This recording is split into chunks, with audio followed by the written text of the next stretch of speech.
आज के इस वीडियो में हम बात करने वाले हैं उस वक्त के बारे में जब अंग्रेजों ने हिंदुस्तान पर पूरी तरीके से कब्जा कर लिया था।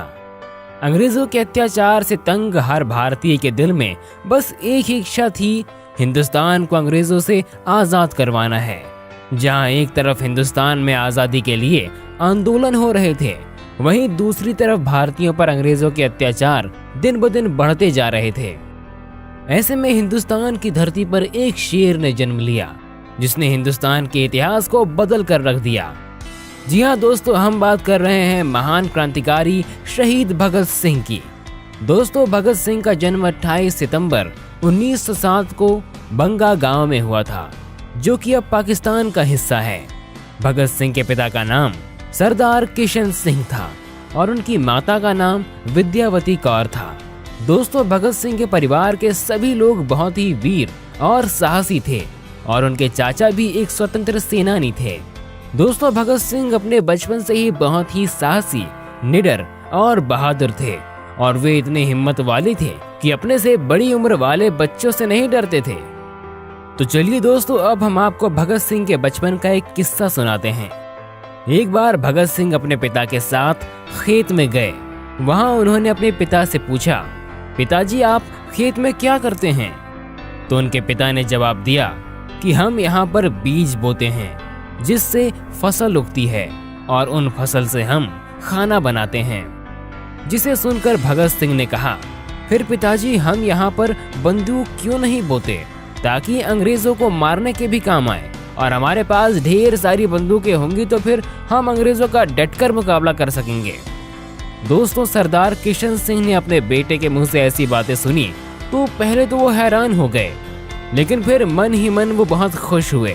उनका बेटा देशभक्ति की राह पर जा रहा है। भगत सिंह जैसे जैसे बड़े होते गए, उनके मन में देशभक्ति की भावना और मजबूत होती गई। 13 अप्रैल 1919। दोस्तों, ये वो दिन था जिस दिन कुछ ऐसा हुआ जिसने भगत सिंह की आत्मा को दिल झिझोड़ कर रख दिया और उनके मन में अंग्रेजों के खिलाफ बहुत ही ज्यादा गुस्सा भर गया।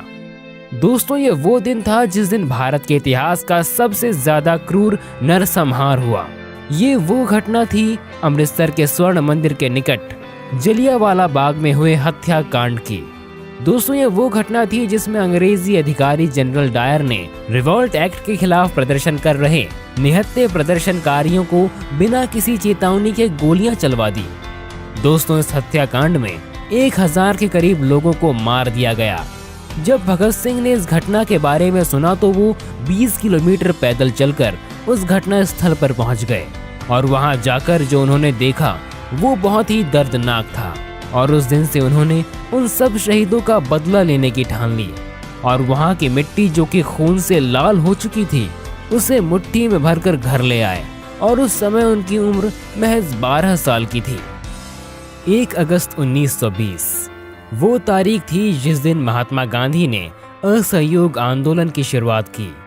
उन्होंने देशवासियों से कहा कि वो अंग्रेजों का साथ बिल्कुल भी न दें, सारी सरकारी नौकरियां छोड़ दें, सारे मजदूर अंग्रेजी फैक्ट्रियों से निकल जाएं, अपने बच्चों को सरकारी स्कूल में भेजना छोड़ दें, सारे अंग्रेजी कपड़े जला दें, कोई भी टैक्स न दें। दोस्तों, इसके पीछे उनका मकसद था कि भारत में अंग्रेज के सारे कामकाज रोक दिए जाएं। उन्होंने देशवासियों को विश्वास दिलाया कि अगर वे ऐसा करेंगे तो अंग्रेज एक ही साल में देश छोड़कर चले जाएंगे और हमारा देश आजाद हो जाएगा। भगत सिंह के परिवार के सारे लोग महात्मा गांधी के विचार से काफी प्रेरित थे और साथ ही भारतीय राष्ट्रीय कांग्रेस और उनके सहयोग आंदोलन का भी समर्थन करते थे। और दोस्तों, भगत सिंह बहुत छोटी उम्र में महात्मा गांधी के सहयोग आंदोलन से जुड़ गए और उन्होंने बढ़ चढ़कर इस आंदोलन में हिस्सा लिया और यहाँ तक कि उन्होंने उन पुस्तकों को भी जला दिया जो ब्रिटिश सरकार के द्वारा लिखी गई थी। 5 फरवरी 1922। दोस्तों, ये वो दिन था जिस दिन उत्तर प्रदेश के गोरखपुर जिले में स्थित चोरी चोरा गांव में निकल रहे जुलूस को अंग्रेजों ने जबरन रोक दिया, जिसके बाद गुस्साई भीड़ ने चोरी चोरा पुलिस थाने को जला दिया, जिसमें 22 सिपाहियों की मृत्यु हो गई। दोस्तों, गांधी जी इस घटना को सुनकर बहुत ही दुखी हुए और उन्होंने अपने सहयोग आंदोलन को ये कहकर वापस ले लिया कि अभी हमारा देश आज़ादी के लिए तैयार नहीं है। गांधी जी के द्वारा असहयोग आंदोलन को वापस लेने की वजह से भगत सिंह के मन में गांधी जी के प्रति रोष उत्पन्न हो गया, लेकिन वो भी बाकी देशवासियों की तरह गांधी जी का सम्मान करते हैं, मगर उन्होंने गांधी जी की अहिंसा की राह पर चलने के बजाय हिंसा से आज़ादी लेना ज्यादा उचित समझा। उन्होंने जुलूसों में भाग लेना प्रारंभ किया और वे कई क्रांतिकारियों के दल में शामिल हुए। दोस्तों, उनके दल में चंद्रशेखर आजाद, सुखदेव, राजगुरु आदि थे।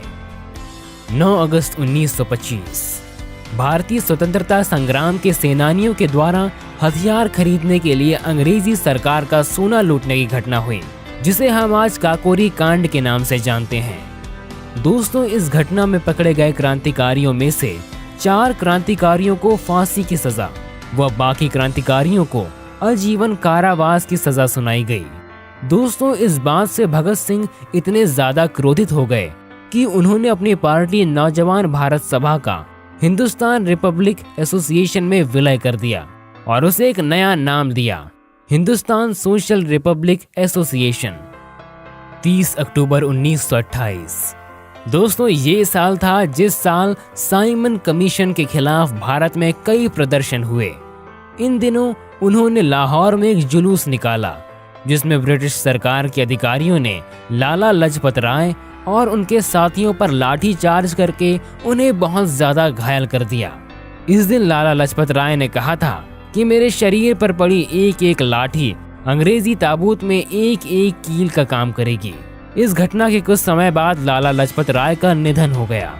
दोस्तों, भगत सिंह और उनके साथियों ने लाला लाजपत राय के मौत का बदला लेने का ठाना और 17 दिसंबर 1928 को भगत सिंह, राजगुरु, जयगोपाल और चंद्रशेखर आजाद लाहौर पुलिस थाने के पास तैनात हुए और स्कॉट को मारने की योजना बनाई, जो कि ब्रिटिश सरकार में एसआई था।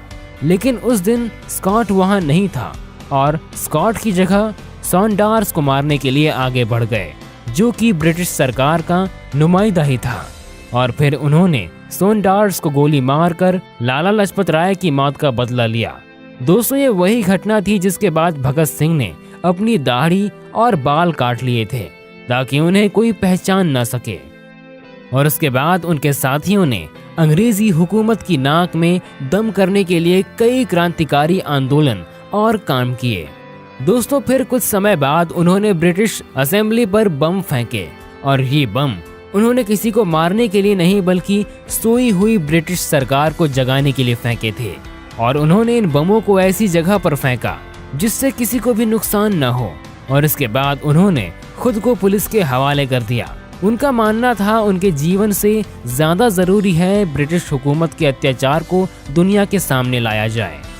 24 मार्च 1931 दोस्तों, ये वो दिन था जिस दिन अंग्रेजी सरकार ने भगत सिंह और उनके साथी सुखदेव और राजगुरु को फांसी की सजा देने के लिए तय किया। लेकिन भगत सिंह को फांसी देने जाने की वजह से भारतीय जनता में अंग्रेजी सरकार के खिलाफ बहुत ज्यादा आक्रोश था, जिस वजह से अंग्रेजों ने डर के मारे भगत सिंह और उनके साथियों को उनकी फांसी के समय से 24 घंटे पहले यानी 23 मार्च 1931 को ही फांसी देने का तय किया। दोस्तों, जब पुलिस अधिकारियों ने भगत सिंह को उनकी फांसी के लिए बुलाया तब वे एक किताब पढ़ रहे थे। उन्होंने अंग्रेजी अधिकारी से कहा, ठहरिए, पहले एक क्रांतिकारी दूसरे क्रांतिकारी से मिले। फिर कुछ समय बाद उन्होंने किताब के ऊपर उछलते हुए कहा, चलिए।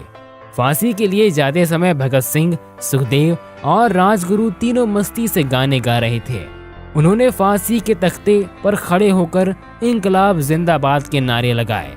वो तीनों बहुत खुश थे क्योंकि वो देश के लिए अपनी कुर्बानी देने जा रहे थे। और फिर 23 मार्च 1931 को भगत सिंह, सुखदेव और राजगुरु को शाम के करीबन 7:33 पर फांसी दे दी गई। दोस्तों, इसके बाद भगत सिंह और उनके साथी अमर हो गए। आज भी जब मैं वीडियो बना रहा हूँ तब मुझे लगता है कि कितने महान थे वो लोग जो देश के लिए शहीद हो गए और जिनकी वजह से आज हम इस आज़ाद देश की खुली हवा में सांस ले पा रहे हैं। दोस्तों, मेरा ये आग्रह आप सभी से है कि आप उन सपूतों का सम्मान करें जो हमारे देश की आज़ादी के लिए शहीद हो गए, और उन सैनिकों का भी सम्मान करें जो हमारे देश को आज़ाद बनाए रखने के लिए आज भी हर रोज अपनी जान की बाजी लगाते हैं। उम्मीद करते हैं दोस्तों ये वीडियो आपको अच्छी लगी होगी। प्लीज वीडियो को लाइक करें, शेयर करें और आने वाली वीडियोस को देखने के लिए चैनल को सब्सक्राइब करके बेल आइकन प्रेस कर लें, जिससे आपसे कोई भी वीडियो मिस ना हो। हम मिलेंगे आपसे अगली वीडियो में। Till then, bye bye, take care each one.